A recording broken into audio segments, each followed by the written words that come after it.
Hi there, this is Candace Schwark, and I've been asked to do a video on my jar full of thanks, which our Lingering in His Word Fellowship group of Visual Faith Ministry did a couple months ago, and we enjoyed making this one other year also, and then we did it again in 2022.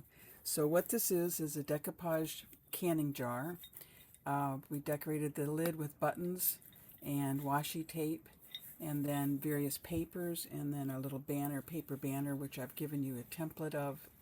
And then inside we put in the twinkle lights, or you can also do the little candle light. So we would just drop this down inside the jar when we're done with it. So this is another one here. You can use different size jars. This one was an old-fashioned one, which is probably worth some money. So be careful which ones you pick, so that you find one that you like and that's maybe you want to save the lid and not decorate it, which some of the people did. Today I'm going to do the smaller jar, which does have raised decoration on it, but it doesn't make any difference. We're going to be covering it with paper anyway. I did this one different. It already has kind of a Thanksgiving theme on the top, so I'm not sure I'm going to paint the lid, but normally I would paint it or have washi tape on it. This one I drilled a hole, actually I didn't really drill it. I used a hammer and a screwdriver and made a hole. And then I collect all these drawer pulls because I put them on the covers of books that I alter. So I thought that would make an interesting look for this jar. But there are lots of opportunities to paint the lid. You can make the handmade flowers and put them on top, or buy flowers that are already made, and they make a really decorative top to the lid as well. So you can use, and then you can see all the drawer pulls that I have collected for a long time. Fish, which doesn't fit on the jar so well, but I do collect a lot of these. And if you go to a store that's got redecorating supplies, you'll find plenty of door pulls, and they can be pretty expensive when you buy them new. But you can also find them at your craft store in the little accessory department. And then you can put lace or washi tape around the edge of the lid or on the jar itself. You can put all the little sparkles, sequins. You can hang ribbon, put ribbon around the edge, and then hang keys. I find decorative little fobs like this to put on books, because I do a lot of altered books. But these are great for hanging off ribbon on these jars. So there's lots of ideas for that as well. So what we're going to be using is paper that is fairly lightweight, napkins, decorative dinner napkins. We can also use tissue paper, deli paper, and what we're going to do is attach it to the side of the jar with, you can use Mod Podge or some kind of matte medium, and it's really that simple. And then you can embellish it all you want with all the other sparkles and leaves, or wooden cutouts. There are all kinds of opportunities for that. So all you're going to do is pick out your papers, and I did, as I showed you, these are the papers I'm using, and also a napkin. And if you haven't done anything with napkins before, they're usually 1 or 2 plies, sometimes even 3 plies if you buy really expensive napkins. Put a piece of adhesive on either side, of the decorative side and the backing, and then pull it apart, and you'll get the napkin apart. This can actually be used on your jar because you want a few areas that are light so that the candle light or twinkle lights show through. So I will save that and use it. Actually, I tore some off, and it's kind of decorative. It does have a decorative look to it. So all you're going to do is tear your papers all up into small sizes, and I'll probably be tearing them even smaller. And then just start laying them out, tearing some off, just a small amount, taking your whatever adhesive you're using, and you could even use an Elmer's type glue if you wanted, and I'm fairly generous with it. And then I will also go over it, especially the napkins, very gently because they will tear. And then at the end, you're going to cover the whole jar again with the coat of this Mod Podge or whatever it is you're using for adhesive. You can overlay it a little bit if you want.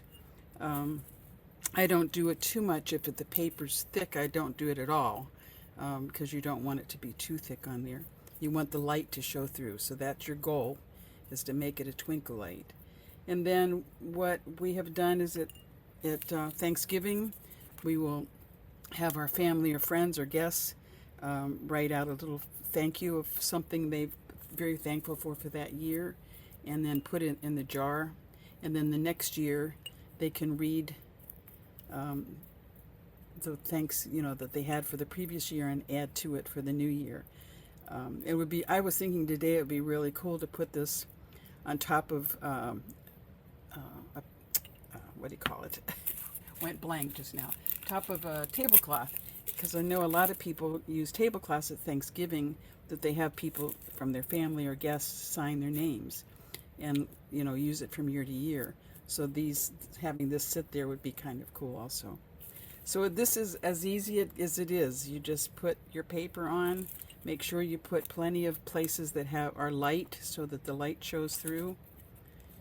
And lay down your adhesive, your paper. And even on this, I don't worry if I get wrinkles later. But actually this is going pretty well. And this was a thicker paper here. And the rest are pretty thin. So you see I have a light one there, and light there, and a light there.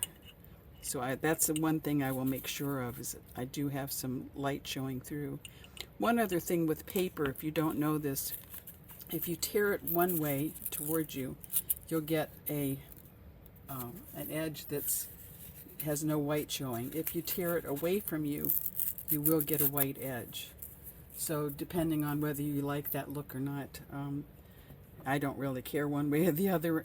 I will do it so that it has both edges showing.